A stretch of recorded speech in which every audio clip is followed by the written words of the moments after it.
Итак, сейчас в рамках нашей конференции у нас будет представлено 6 докладчиков из 5 регионов. Первый докладчик – это у нас Рашат, татарский активист. Рашат Якупов, он здесь. Сейчас мы ему слово передадим. Я несколько слов скажу о Рашате. Педагог Рашат Якупов, соавтор учебников татарского языка нового поколения «Салем». Рашат – один из соавторов новых учебников по татарскому языку, которые разработаны совместно с Министерством образования Татарстана. Новый учебник построен на коммуникативной методике, и согласно этой методике изучение татарского языка аналогично изучению иностранных языков, таких как английский, как немецкий. Вот. И главный акцент, конечно же, делается именно на способностью на говорение, да, строить предложения, строить вопросы и, по большому счету, составлять диалоги. Ну что, теперь мы приветствуем Рашата, предоставляем ему слово. Вопросы, пожалуйста, в чат. И потом регламент у нас известен, то есть 15, максимум 20 минут докладчику, и потом 10-15 минут, соответственно, на ответы на вопросы. Рашат, пожалуйста. Добрый день всем. Меня хорошо слышно? Ну, можно погромче, если это есть возможность такая, да, но в принципе слышно. Все отлично тогда. Всем еще раз добрый день. Если вы мне разрешите шерить мой скрин, то я обязательно перешел бы к себе на сайт, чтобы все это показывать. Сейчас, наверное, предоставит. Да-да. Тоже начну с небольшого представления. Александр, конечно, уже почти все рассказал, что я хотел рассказать. Меня зовут Рашат, я живу в Казани. Я сам преподаватель татарского языка, татарского и английского мой профиль. Соответственно, у меня, как сказать, уже давным-давно была такая идея, была такая мысль, то что почему, когда мы преподаем родные языки, почему бы их не преподавать так, как это делают те же самые англичане, американцы, то есть по-современному, ярко, красиво и, конечно же, эффективно. И небольшая предыстория того, как это у нас произошло. Ну, вообще, я думаю, ситуация у всех родных языков России, наверное, схожая. То, что когда в 90-х годах началось вот это активное преподавание родных языков, к сожалению, на то время еще не было возможности, не было, возможно, понимания того, как это делать. И зачастую вот методики преподавания брались с преподавания русского языка, что было больше как преподавание филологическое, на основе филологической основе. Что, конечно, не совсем эффективно, когда мы преподаем язык как иностранный, то есть в данном случае, скажем, для русскоязычной аудитории. И, соответственно, в 2016 году как раз-таки с этой проблемой на нас вышло Министерство образования Татарстана. Предыдущее руководство министерства, они предложили как раз-таки создать вот такой современный учебник татарского языка нового поколения. Соответственно, мы этим занимались с 2016 года. Забегая вперед, скажу, то, что сейчас у нас уже готово 8 классов. И на сегодняшний день мы сейчас делаем 9 класс, пишем. И пока вот непонятно, закончится ли у нас с этим, или все-таки в 10-11 тоже разрешат преподавание родных языков. Потому что, насколько я знаю, вот по нынешним стандартам в 10-11 преподавание родных языков в школах не предусмотрено. Соответственно, мы уже вот сейчас на таком финальном этапе находимся. Соответственно, я могу немножко поделиться тем, что мы делали, как мы делали, и самое главное, зачем мы это делали. Но все отлично, я могу... Мой экран виден, да? Да. Все отлично. Ну, во-первых, я покажу вам саму книжку. Вот это наш учебник «Салям», вам зеркально показывается. Это учебник татарского языка нового поколения. Самая главная особенность, как уже Александр сказал, это то, что этот учебник основан на коммуникативной методике. То есть наша главная цель учебника, в первую очередь, научить ребенка разговаривать на татарском языке. Как минимум с какими-то самыми необходимыми бытовыми фразами для того, чтобы он мог объясниться с людьми, ну, как максимум, чтобы он владел свободной речью татарским языком. Соответственно, самый основной принцип это как раз-таки в этом. Перед тем, как мы начали писать учебник, первая цель, которую мы задали, это изучить тот самый опыт, который есть вообще в мире. Потому что я сам сторонник того, что сейчас изобретать велосипед не нужно. По всему миру постоянно преподают, в том числе, английский язык.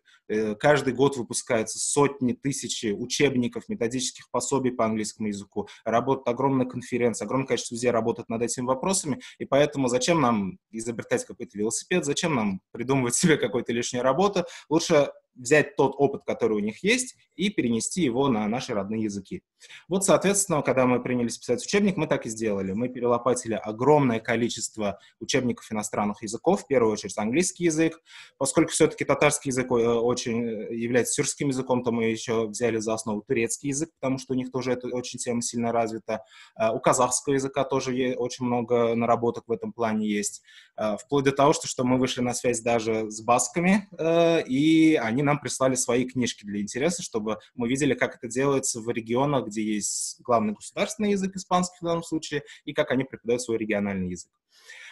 И вот на основе этого опыта, на основе опыта того, что мы сами, некоторые авторы-преподаватели английского языка в том числе, мы как раз-таки принялись за написание учебника. Коротко покажу вам, получается, вообще у нас модульная система, то есть мы даем, в каждом классе у нас присутствует какое-то количество модулей. Каждый модуль посвящен какой-то теме, то есть это коммуникация в определенных темах, которые мы даем. Ну вот, предположим, вы видите первый класс, давайте для примера зайдем, модуль «Семья» называется. Соответственно, говоря о том, что одна из главных особенностей, что мы сделали, наверное, первыми в татарском языке, это то, что мы сделали полный комплект. То есть это не просто учебник, это полный учебно-методический комплект, который представлен разными такими структурными элементами. В первую очередь это сам учебник. Далее рабочая тетрадь, где мы предоставляем творческие задания, задания на именно развитие креатива в том числе. Ну и, конечно, и отработка того языкового материала, который дети изучают на уроке. Это книга учителя, тоже одно из самых наших главных достижений, потому что очень много учителей у нас всегда немножко в растерянности, они не знают, как, что преподавать, то есть им нужна какая-то помощь, нужны какие-то методические советы и так далее. Вот это все мы собрали в книгу учителя. Далее у нас вот все представлено на сайте, то есть весь учебник можно использовать в электронном варианте, открыв у себя в классе, на электронной доске, со смартфонов учеников, с планшетов и так далее. И на сайте у нас представлены отдельно вот песни мы собираем. Есть вот, например, такие, коротко скажу, флеш-карты, которые тоже очень удобны для работы на уроке. Кстати, вот такие карточки у нас издательство издает и в печатном виде. Соответственно, особенно для начальных классов это очень важно, потому что нужна вот эта самая наглядность материалов. И далее еще у нас есть интерактивы. Но обо всем этом сейчас коротко пробегусь и расскажу я вам. Говоря об учебнике, в первую очередь, что собой подразумевает коммуникативность? В начальных классах мы грамматику как таковой не даем, мы даем языковые структуры, клише, фразы. То есть ученики, особенно хорошо знаете, что в начальных классах идет именно интуитивное восприятие языка. То есть ученик слышит какую-то фразу, он понимает, в какой ситуации использовать, он понимает, как ее заменять, когда нужно немножко какие-то слова подставить и так далее. И таким образом у него и происходит вот это вот освоение языка. Это происходит благодаря, во-первых, огромному количеству аудиоматериалов, которые у нас есть. То есть у нас практически в начальных классах практически все упражнения сопровождаются аудио. Слышно вам, наверное, да? То есть при нажатии на какое-то задание учителя всегда всплывает аудиозапись, которую ученики слышат. Идет постоянно вот эти фразы, диалоги, идет постоянная работа с песнями, в том числе, которые мы специально написали для наших учеников по вот той лексике, которая представлена в модуле. То есть и вот на основе этого идет постоянная коммуникация. Ученики постоянно прыгают, бегают вокруг одних и тех же фраз, и они у них доходят до автоматизма. Также важная особенность, это обратили, наверное, внимание, то, что очень большое внимание мы уделили именно внешней составляющей, то есть тому, как это выглядит. Сейчас мы живем в такое время, то, что подростки, ученики, дети, они смотрят голливудские фильмы в 4К разрешении. Они играют игры на PlayStation, которые тоже просто изумительны по своим вот внешним характеристикам, имею в виду. И, конечно, в таком мире очень сложно удивить подростков, детей, дав им какие-то черно-белые картинки. Поэтому нам даже, когда мы общались с иностранными коллегами, нам сказали, то, что чуть ли не 70% успеха вашего учебника будет состоять именно в его вот внешней составляющей, потому что ученикам это должно быть интересно, должно быть красиво. То есть наши вот первоклассники, они, получается, смотрят, и они это видят, как будто какой-то детский журнал. Им это интересно, все красочно, красиво. Также темы мы постарались подобрать как можно интереснее темы, которые исходят именно из интересов детей. Если время останется, чуть позже об этом еще расскажу. Итак, вот это учебник, которым ученики пользуются на уроке. Далее у нас есть рабочая тетрадь. Как я сказал, в рабочей тетради главная цель, естественно, это отработка языкового материала. То есть на уроке дети изучают какие-то новые слова, новые фразы. Затем учитель либо как домашнюю работу им дает, либо на уроке в конце урока это может быть. То есть идет отработка. Но плюс мы, конечно, постарались сделать максимально, чтобы развивались все возможные компетенции, поэтому здесь очень много творческих заданий, где ребенку нужно еще немножко креатив включить, где ему нужно подумать, как что еще интереснее можно сделать и так далее. Рабочая тетрадь, во-первых, ее родители сами, естественно, могут покупать своим детям, но мы также вот это выложили на сайт. Соответственно, любой учитель при желании может распечатать, предположим, хотя бы вот этот А4, он черно-белый, раздать ученикам, и уже можно делать. То есть здесь важно, чтобы это все было доступно максимально. И самое вот это тяжелое для авторов работа — это книга учителя. Мы здесь, не побоюсь сказать, даже немножко опередили, наверное, большинство издательств учебников английского языка, потому что мы сделали буквально очень тяжелая работа, на самом деле. Мы продумали каждый урок от и до, и мы сделали это с большим запасом. То есть если стандартный урок идет 45 минут, то мы даем материал где-то на 60-70 минут.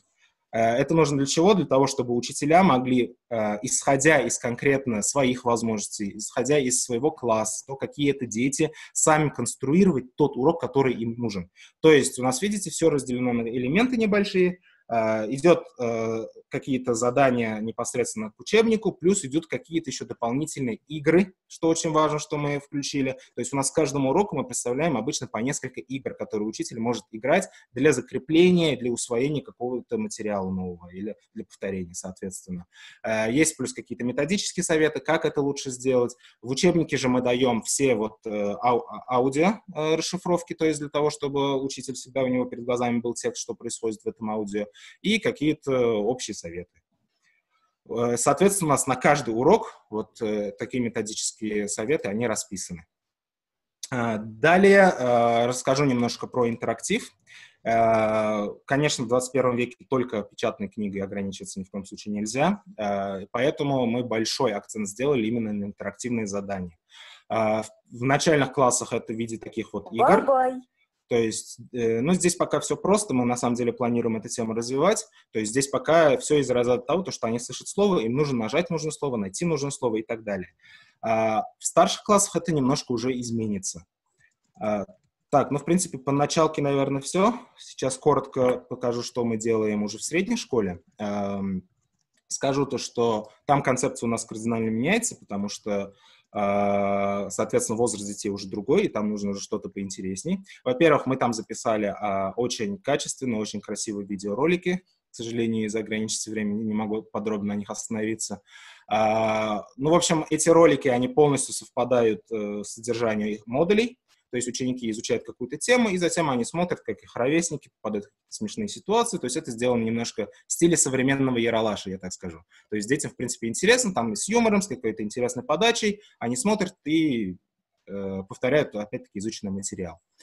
Сам учебник мы в данном случае ориентировались на Оксфордскую школу, потому что у них очень хорошая подача, как учителя английского языка. Мне вот очень нравится подача у Оксфорда. То есть они дают все языковые компетенции шаг за шагом и отрабатывают одни и те же вещи с разных ракурсов. То есть, предположим, модуль мы начинаем с общего какой-то внедрения в тему, например, в данном случае тема профессии. То есть модуль начинается с разговора о том, что, какие профессии есть, возможно, кем вы хотите стать, там, кем ваши родители работают и так далее. Затем идет урок чтения. То есть мы даем какие-то... Это не обязательно какой-то текст должен быть, то есть это в виде каких-то объявлений, рекламок и так далее. Дети это смотрят, им это интересно, они читают это, отрабатывают, получается, навыки чтения на татарском языке. Затем на следующем уроке у нас идет listening, что мы говорим, да, то есть они слушают аудио по этим же самым темам с использованием тех же самых структур и лексики, и говорение, то есть они уже сами строят какие-то диалоги, общаются, задают друг другу вопросы, и заканчивается это все, естественно, письмом, то есть уже на основе того, что они прочитали, у них уже есть какая-то опора, на которой они могут основываться, они уже это прослушали, то есть у них уже есть слуховое восприятие этой информации, они это проговорили, они это могут уже сами, в принципе, высказывать, и затем они это фиксируют тем, что они какие-то, тоже мы старались в каком-то креативном виде, то есть не обязательно это должен быть просто письменное сочинение или что, они это фиксируют, уже пишут. Плюс еще, учитывая нынешние реалии, язык преподается в разных объемах в разных школах, поэтому еще добавили вот такие дополнительные уроки. Дополнительные уроки, они у нас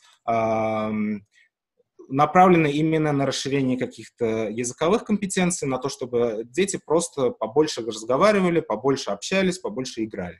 И, конечно, каждый урок у нас заканчивается повторением. Вот это, в принципе, концепция, которая у нас есть в средней школе. Говоря дальше, интерактив тоже быстренько покажу, который у нас есть. Он здесь, скорее всего, еще не совсем технически, конечно, завершен. То есть это те самые задания, которые очень эффективно работают на смартборде.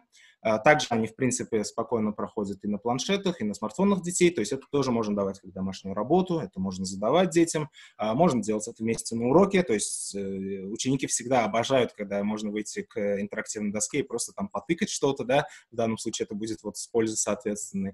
То есть вот такого типа заданий у нас там соотнести, найти правильные пары, составить предложение, то есть конструктор предложений и так далее. Говоря об интерактиве, скажу то, что вот для нас было очень хорошим таким радостным событием, это то, что открытая школа, она начала разработку. Это российская компания, которая базируется в Москве, они начали разработку платформы татарского языка, как раз-таки основанной на наш учебник, то есть на наш языковой материал. То есть они вышли на нас, сказали то, что очень хотят составить вот эту интерактивную платформу, и мы вместе с ними сейчас работаем над этим. Вот я вам могу показать, это, получается, первые 2 класса, которые мы с ними разработали. Это отличная вещь, в первую очередь, для дистанционного образования, которое сейчас очень актуально. То есть учитель спокойно может давать задания дистанционно детям. И это, опять-таки, очень хорошая вещь в том плане, что это можно использовать на уроке, опять-таки, на той же самой интерактивной доске, опять-таки, на смартфонах детей. Это отличное домашнее задание, которое дети с удовольствием будут делать, еще будут отрабатывать тот материал, который изучали. Ну, давайте я вам какой-нибудь модуль тоже для примера покажу, как это выглядит. То есть задания, в принципе, интерактивные задания, их типаж не очень большой, потому что, в принципе, там очень сложно что-то новое, интересное продумать. Это около 10-15 видов заданий, которые в разной вариации дети должны, например, что-то соединить, объединить, фразы, вопрос, ответ и так далее. Есть, естественно, какой-то вариант, когда они нажимают на картинку, слышат слово, соответственно, и изучаются визуально таким рядом. Есть задания, получается, тестового типа, когда нужно что-то соотнести на правильное слово, поставить, когда нужно разделить по группам и так далее. Ну, в общем, это типичное интерактивное задание, которое всегда и очень эффективно срабатывают, и которое очень важно развивать именно для родных языков, потому что восприятие детей, оно как раз-таки будет исходить из того, что если на моем родном языке что-то современное, что-то красивое такое, а не просто, простите, черно-белая книжка скучная. Что еще важно, что мы сделали в этой платформе, и то, что очень важно, я считаю, для родных языков, это мы создали специальные мультфильмы образовательные, которые тоже посвящены именно той лексике, тем структурам, которым мы обучаем в наших модулях. То есть вот короткий фрагмент могу показать.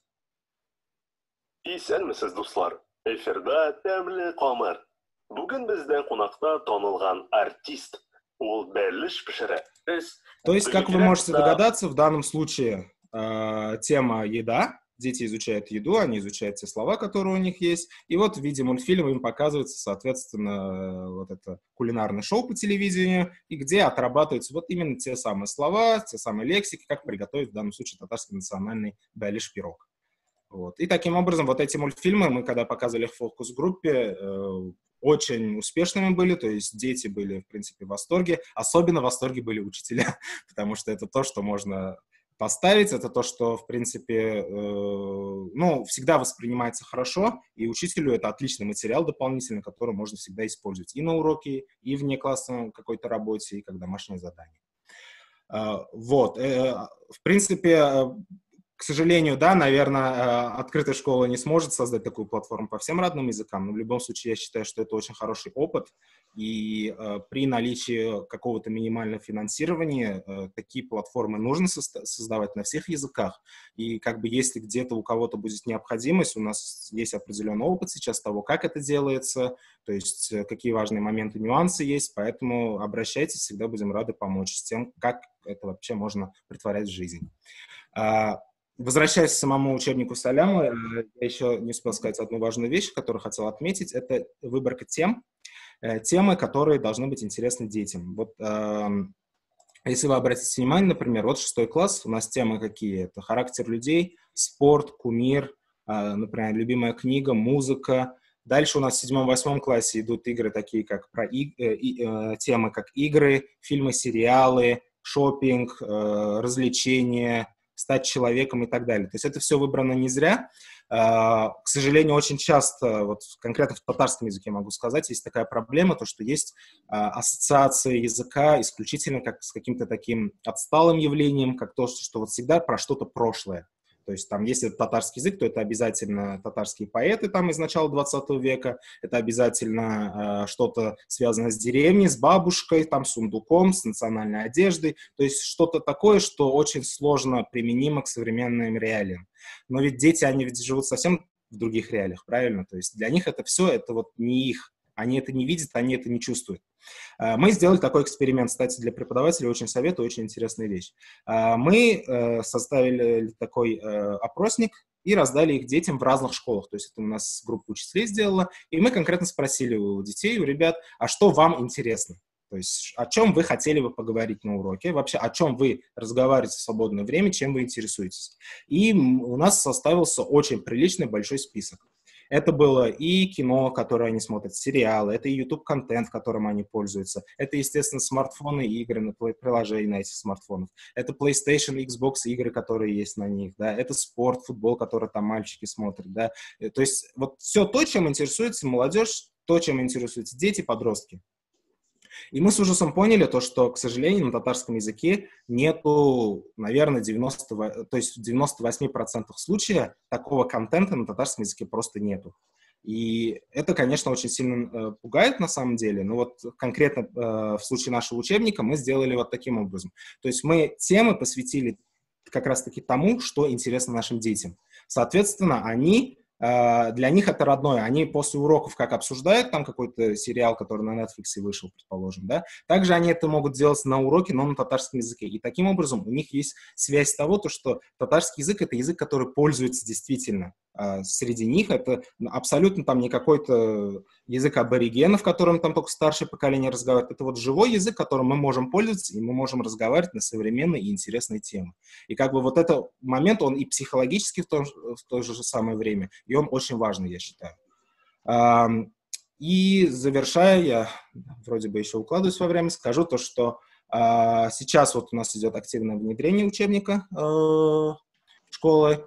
К сожалению, оно, возможно, идет не так хорошо, как нам хотелось бы из-за человеческих факторов. Но, тем не менее, самое главное, к чему мы сейчас стремимся, это чтобы в наш учебник включили федеральный перечень. Это огромная, естественно, нелегкая вещь, как бы огромный труд. И после того, как, соответственно, наш учебник внесут в федеральный перечень, его можно будет, во-первых, использовать во всех школах как учебник, потому что сейчас он пока идет как учебное пособие. И, соответственно, очень много регионов преподают татарский язык тоже в местах компактного проживания татар, и вот они тоже всегда запрашивают учебник, и Татарстан сможет им отправить эти книжки только в случае, когда он будет в федеральном перечне.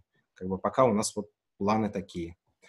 У меня, в принципе, все. Спасибо вам всем за внимание, и буду рад ответить на ваши вопросы. Рашад, спасибо огромное. Мне кажется, ты очень интересно, в общем-то, рассказал. И такой учебник, наверное, мечта для каждого народа Российской Федерации. Но у меня первый вопрос возникает. Да, в общем-то, один, получается, учебный год. На сколько часов рассчитан? На какое количество часов вы рассчитываете? Мгм. Ну, в общем, изначально, когда мы только начинали, а мы начинали работу в 2016 году, когда еще ситуация была куда лучше с родными языками, мы рассчитывали на 5 часов в неделю. То есть это было среднее количество часов, которые татарский преподавался в школах, всем в обязательном порядке. Ну, вы знаете, какие изменения были в 2017 году. Вследствие этого нам пришлось... На самом деле мы вот начальные классы переписывали 2 раза, а переписывать учебник, это, оказывается, куда сложнее, чем писать его заново с нуля.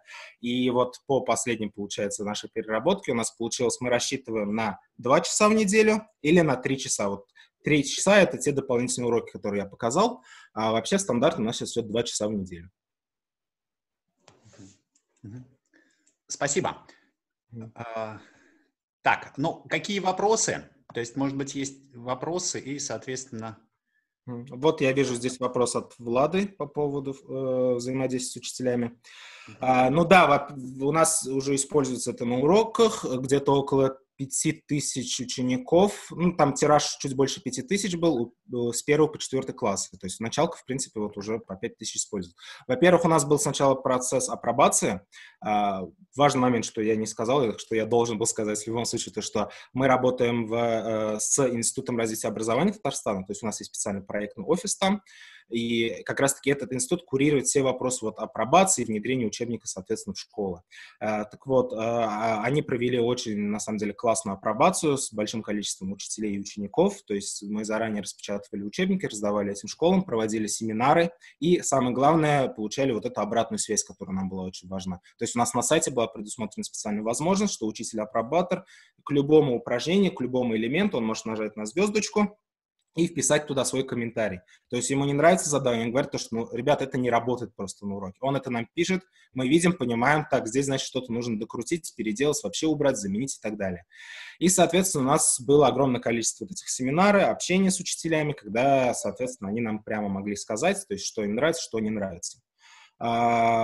Семинары проводятся у нас на постоянной основе, то есть это и в виде вебинаров, и в виде очных, получается, встреч. Соответственно, все больше учителей как бы включается в работу с нашим учебником. Соответственно, поскольку это вещь на самом деле новая для учителей татарского языка, то есть сразу ее могут понять только те люди, у которых есть опыт преподавания английского языка с английскими учебниками, то, конечно, у них возникает много вопросов. Соответственно, вот эту работу мы постоянно ведем. Хорошо, спасибо. Есть еще вопросы? Спасибо за работу, здесь аплодисменты. На самом деле, действительно, в общем-то, замечательный продукт и замечательное дело, то, что вы делаете. И я не знаю, может быть, действительно есть еще у кого-то вопросы, потому что тема такая достаточно глубокая. Я как специалист, я чуть позже буду тоже на эту тему говорить. У меня тоже возникает, мы с Рашатом в этом отношении взаимодействуем и, конечно же, делимся, вот он со мной делится тоже своими знаниями, скажем так. Вот, мне действительно это тоже очень интересно. Угу. Любой ли может иметь доступ к этому учебнику? Да. Интересный вопрос, потому что на самом деле пока нет. То есть у нас на сайте есть логин-пароль, мы их выдаем учителям, которые работают по нашему учебнику, то есть по линии Министерства образования.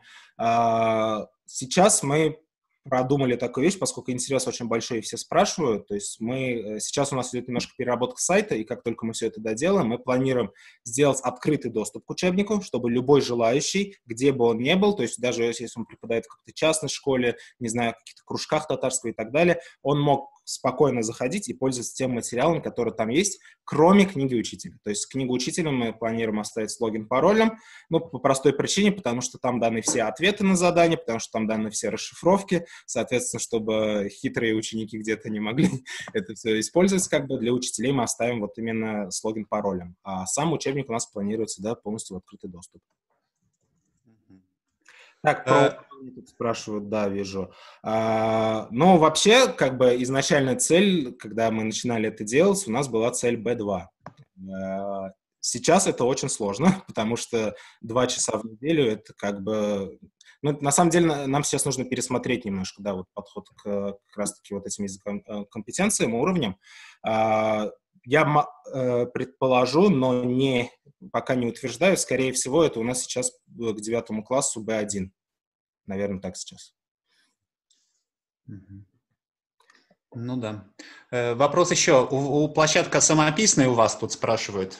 Не понял вопрос, честно говоря. Ну, я так понимаю, что... Самописный или сайт, либо он на каком-то движке? Да, сайт у нас полностью как бы создан нашими программистами, то есть у нас есть целая медиакоманда, которая работает над учебником, то есть сайт создали с нуля. В нашем случае это все было возможно по простой причине, потому что все-таки у нас финансируется Республика Татарстан. То есть понятно то, что вот здесь и про финансовые затраты спрашивают, то есть я честно не могу сказать, то есть не имею права оглашать цифру, но могу сказать, что это большие средства, то есть и просто... пару языковых активистов только с желанием это не сделать. То есть здесь, конечно, нужно финансовое сопровождение, чтобы было определенное. Потому что, вот сами понимаете, вот те же самые иллюстрации, картинки, которые вы видели, да, видео, интерактив, который есть, у них просто высокая рыночная цена. То есть если вы хотите, чтобы это было качественным, нужно, чтобы на родных языках продукт был качественным, в таком случае, ну, просто нужно на это тратиться. Поэтому, как бы, когда...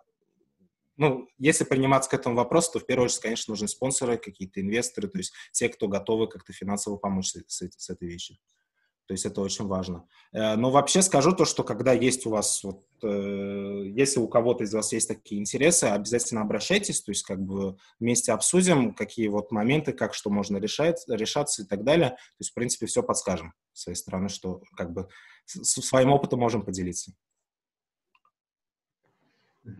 Спасибо. Можно ли получить вашу презентацию? Хотел показать и другим учителям, преподающим языки. Еще раз хочу напомнить, что все презентации у нас записываются. Записи появятся несколько позже, и они будут в свободном доступе. Поэтому не переживайте за это. То есть, в принципе, наверное, одна из целей этой нашей платформы как раз приглашать интересных, скажем так, людей, которые делают большое дело по своим языкам, и чтобы у других активистов была возможность знакомиться с этим опытом. То есть получается обмен опытом. Вот. Есть еще вопрос. Материалы прошлых выступлений на YouTube-канале, ВКонтакте, Facebook и в Телеграме. И также данные материалы появятся там, поэтому не переживайте. Есть еще вопросы какие-то? Рашад, просто есть еще время, потому что, ну, мне кажется, тема такая достаточно интересная. И есть, действительно, есть время, мы можем этим воспользоваться, да, моментом. Так, сейчас я быстренько пробегусь, может, я что-то пропустил. Здесь появляется интересный Яндекс.Дзен. Рассматривали возможность продвижения проекта посредством внедрения площадки авторские статьи на татарском языке по аналогии с Яндекс.Дзен. На мой взгляд, интересная возможность. Вот такой вопрос в чате. Так, тоже, честно говоря, не совсем понимаю, что здесь подразумевается. Ну, есть формат Яндекс.Дзена, да, то есть когда любой человек может написать статью, статью на любую тему, и, в принципе, здесь я так понимаю, что речь идет о том, что что-то в этом роде на татарском языке, но мне кажется, блок платформы здесь даже поясняется, да. Вот. Это немножко другой формат, конечно. То есть, говоря об учебнике, все-таки это учебник подразумевает работу, в данном случае, учителя с классом. То есть, в данном случае, в нашем учебнике его нельзя использовать как самоучитель, как бы не получится использовать. Потому что, да, конечно, там какие-то фрагменты можно использовать, но в целом это подразумевает работу учителя в классе с учениками. То, что вы говорите, это немножко другие форматы. В принципе, они на татарском языке тоже есть. Например, есть отличный онлайн-проект по изучению татарского языка онлайн. Там вот как раз-таки есть вот такой, это, наверное, вот этот формат как раз Яндекс.Дзена. То есть, когда дается статьи, материалы на сайте, соответственно, любой желающий может заходить, читать их, то есть что-то переводить, там же есть аудио и видео, и использовать. То есть, это то, что и учителя могут на уроке использовать, и любой желающий, в принципе, самостоятельно может сделать. Здесь хорошо. Хорошо, тогда можно мне вопросы позадавать, пользуясь моментом, да, то есть, в принципе, сколько учителей, скажем так, вовлечены в этот проект, сколько человек работает над проектом, если это, конечно, не является какой-то особой коммерческой тайной. То есть, ты говорил о том, что есть целая дизайн-студия работает, я так понимаю, что там мультфильмы снимаются. и сколько методистов, учителей, которые занимаются разработкой непосредственно учебных пособий? Вот об этом, если можно. Касательно авторов, то есть у нас, получается, две такие группы есть, которые работают над учебником. Первая – это авторская группа. Нас 8 авторов, которые пишут этот учебник, и у нас как бы подобрано немножко таким образом, то что все мы очень разные люди. То есть как раз-таки для того, чтобы найти вот эту золотую середину, то есть молодые преподаватели, которые немножко, возможно, идеалисты, которые немножко сумасшедшие там по поводу современных штучек. Есть, соответственно, более опытные преподаватели, которые как бы немножко уже встроены в систему образования и понимают, как это как бы будет работать, как не будет работать. В том числе у нас самое главное, то, что все авторы у нас — это учителя практики, которые преподают в школах. И это самый важный момент, потому что невозможно писать учебник для школы, если ты там не преподаешь, если ты не понимаешь, что происходит в школе. В том числе у нас задействован, конечно, редактор, кандидат наук, и есть пару методистов со стороны Института развития образования, которые тоже всегда с нами вместе работают и которые, соответственно, занимаются скорее такой редактурой, корректурой наших учебников. Это что касается авторского коллектива. Плюс, получается, в данном случае Институт развития образования, он платит дизайн-студии, которая полностью берет всю медиа-составляющую. То есть как это происходит? Мы создаем материал буквально там в Word, в PowerPoint, то есть очень примитивно просто, и пишем, что нам нужно. То есть здесь нужна такая картинка, здесь нужен такой фрагмент и так далее. И все это уже делается в этой студии, соответственно. Иллюстраторы рисуют те самые картинки, которые нам нужны, верстальщик это все делает в красивый дизайн, собирает, плюс добавляет... то есть, когда мы говорим о средней школе, там уже не сколько картинки детские нужны, да, то есть там это уже современные такие яркие фотографии, да, подростков, детей и так далее, то есть находят соответствующие фотографии на платформах и, соответственно, собирает сам учебник. Плюс, да, получается, раньше у нас было финансирование на видео, которое мы делали, снимали. Сейчас его, к сожалению, сократили уже начиная с 7 класса. То есть была целая, получается, команда, которая определенное время снимала эти видеоролики по нашему учебнику. То есть общее количество медиагрупп, я думаю, как минимум 5-6 людей составляет, наверное, которые более-менее постоянно, получается, работают над учебником.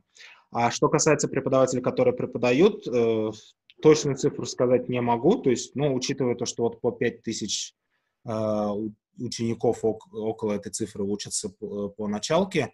Я думаю, несколько сотен преподавателей точно работают. Плюс-минус. Это очень сложно почитать, на самом деле, потому что... Сколько учителей и татарского языка вообще имеется, скажем так, всего? Так, это вы еще больше меня задачили. Несколько сотен только работают по этому учебному пособию, я так понимаю, не все. То есть, сколько же вообще учителей? То есть, тысячи? Несколько тысяч однозначно есть в Татарстане только. То есть это, да. Я потому что могу сказать, по Чувашской республике, я по Чувашской республике, да, 1200-1300 это только учителей английского языка. Конечно, у нас региона раза в 3 меньше вашего, но английского языка сами посудите, да, то есть я думаю, как-то это очень много как-то выглядит. Я ничего против не имею, я, например, очень безумно рад, потому что Татарстан является определенным таким авангардом для регионов, остальных регионов России, то есть если у вас получается, значит и у нас есть надежда, да, то есть, к сожалению, это построено так, но с другой стороны, к счастью, потому что вы есть, поэтому мы как бы тоже ориентируемся, это очень здорово, и хотелось бы пожелать вам всяческих успехов, помощи, я не знаю, больше, наверное, такая моральная поддержка, но, тем не менее, она действительно искренне есть, искренне от нас исходит, и мы как можно, в общем-то, рекламируем и поддерживаем вас. Вот что я хочу сказать. Спасибо большое. Честно, по цифрам я точно цифры назвать, конечно, не могу, то есть поэтому я рискну сейчас даже... Но я могу сказать, что у нас есть WhatsApp-чат преподавателей, где большинство, наверное, учителей, которые преподают, там чуть больше 100 преподавателей есть. Плюс еще есть учителя в разных и регионах, и за рубежом немного те, которые тоже преподают по Саляму. Соответственно, я думаю, около 200, наверное, должно быть преподавателей. Да, замечательно, просто здорово. Что касается здесь вопрос про грамматики, есть же еще время, да, могу ответить? Да, пару минуток, и потом мы перейдем к другому участнику, да, то есть Лилия будет представлять уже. Да, что касается работы с грамматикой, то, как я сказал, в начальных классах мы ее отдельно как грамматику вообще не даем. То есть мы даем языковые фразы, языковые формы, которые дети учатся использовать, и, соответственно, это у них выходит такое интуитивное восприятие языка и интуитивное использование уже языка. А в средней школе у нас все полностью основано на том, как грамматику преподают в английском языке. То есть грамматика — это всегда часть блока, часть урока. То есть никогда у нас нет такого, чтобы темой урока была какая-то грамматика. Ну, грубо говоря, дети, например, разговаривают о планах на будущее, о том там, ну вот сейчас, например, в 9 классе мы пишем модуль про дома будущего, то есть какие в будущем будут дома, там умные дома и так далее, вот это все используем тему. Соответственно, мы там даем форму будущего времени, и, соответственно, у нас вставка вот в уроке идет то, что вот вы обратили внимание на то, что вот эти глаголы, они использованы в этом времени, вот это будущее время, оно используется так. Но это не занимает, как сказать, огромную часть урока. То есть эта грамматика используется как тот инструмент, который нужен для построения правильной речи, но не более. То есть цель не грамматика в данном случае, а вот эти разговорные фразы, разговорные формы. Спасибо, Да, всё. Рашат.